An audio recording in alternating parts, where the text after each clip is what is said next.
What is up, guys? Brittany here with Britt's Hobby Shop, and today we are going to be discussing the 1910 wheat cent. So let's get into the video. Okay, guys, so a little bit about this coin. It was minted in Philadelphia and San Francisco only.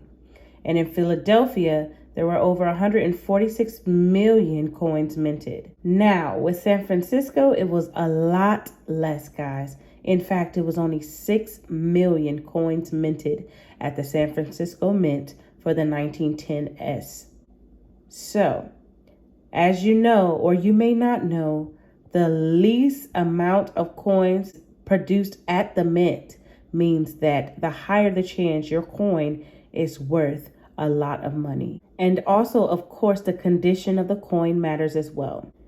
So if you have a Philadelphia minted coin, there is no mint mark on the front. But if you have a San Francisco minted coin, then there will be a S under 1910. And that is how you tell the difference. So guys, I'm going to show you guys some sales of the 1910 wheat cent. Check these out.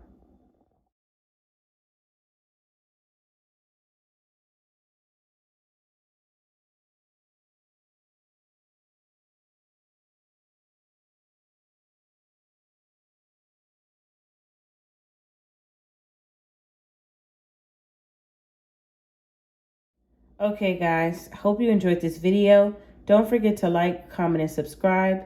Happy hunting. Guys, don't forget to check your coins. Share this video, and I'll see you in the next video. Peace.